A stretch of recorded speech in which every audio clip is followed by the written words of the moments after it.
You know, it's the phone calls we never want to get. The kind that starts with, "Did you hear about so-and-so?"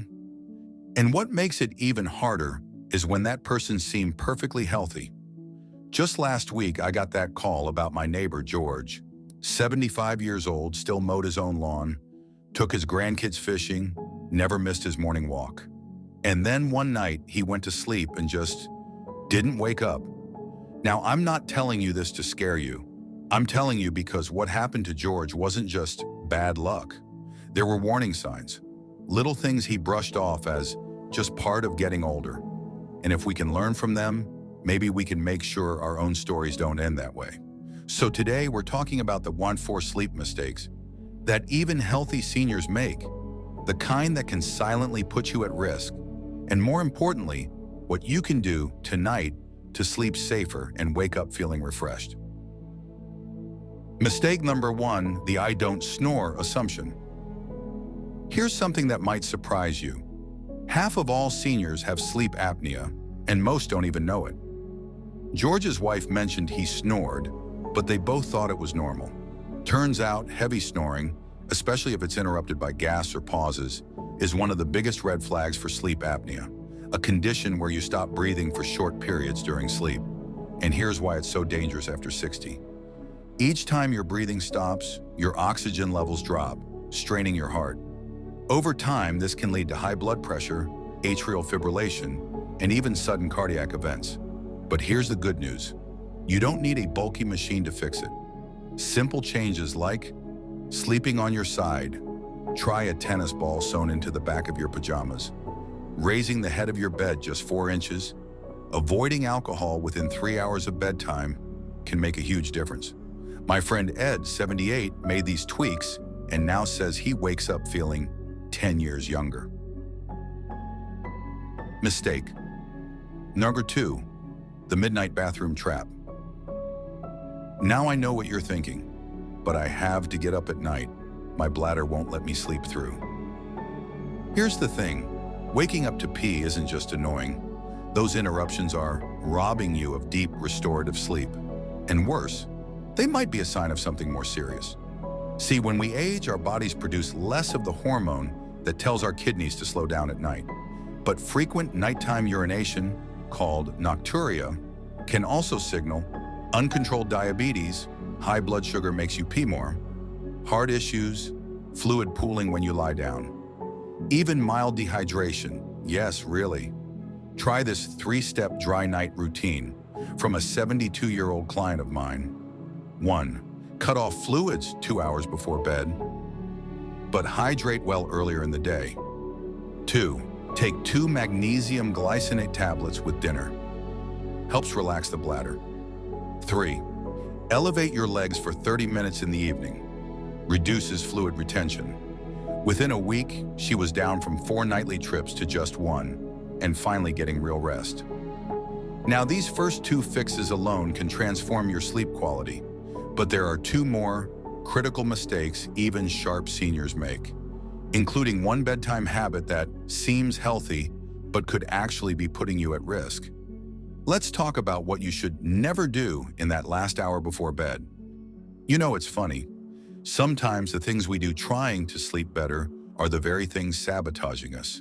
Like my 76-year-old Aunt Ruth, who swore by her nightly glass of wine to relax. Turns out that habit was fragmenting her sleep and quietly straining her heart. And that brings us to mistake. Number 3, the nightcap myth. Here's the hard truth. Alcohol after 60 is a sleep thief. That nightcap might help you fall asleep, but here's what it's really doing. Disrupts REM sleep, the deep dream-filled stage that restores your brain, worsens sleep apnea, relaxes throat muscles too much, triggers nighttime overheating, a major cause of dangerous wake-ups. But I'm not saying you have to give up your evening ritual. Try these safe swaps instead.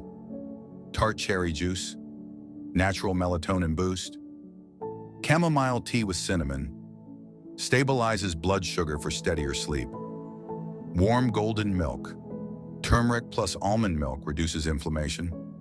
My neighbor Walt, 79, switched from bourbon to tart cherry juice and now says, "I don't just sleep, I hibernate."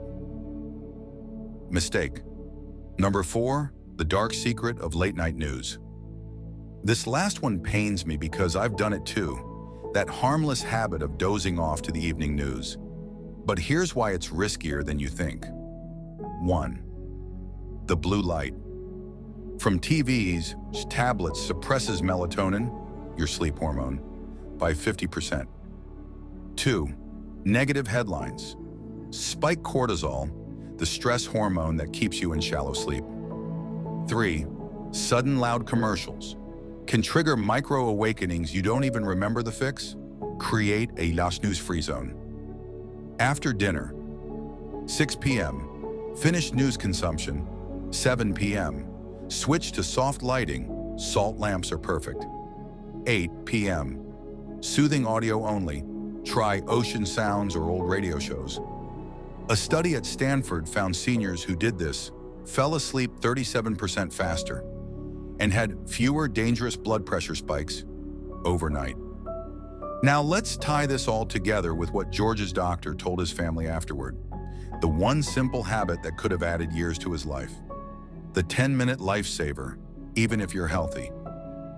It's this: a nightly pulse check before bed. Place 2 fingers on your wrist for 30 seconds. Double the count.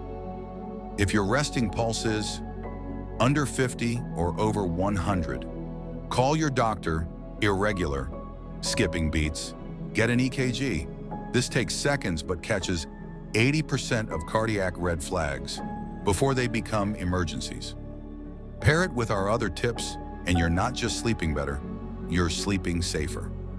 So tonight, let's start fresh. Pick one change. Maybe swap the news for music or try elevating your legs. Small steps lead to big transformations. And George, his legacy just might help the rest of us wake up tomorrow and many more tomorrows after. To better sleep, sweeter dreams, and many more sunrises together. You know, when we first started talking about George's story, it might have felt a little scary. But here's what I want you to remember. Every single one of these sleep mistakes has a simple solution. And the beautiful part? These changes don't just help you avoid danger. They help you wake up feeling more refreshed than you have in years. Let me share how my 80-year-old friend Margaret transformed her sleep using exactly what we've covered. The before-bed ritual that changed everything. At 7:30 p.m. sharp, Margaret now sips her tart cherry tea in the special mug her granddaughter gave her, does 5 minutes of gentle leg lifts while watching the sunset, checks her pulse like we talked about, then switches to her golden hours playlist, soft jazz from her youth. Within 3 weeks, her Fitbit showed 42% more deep sleep. But more importantly, she stopped needing that 3 p.m. nap and actually had energy to paint again. Your personal sleep rescue checklist.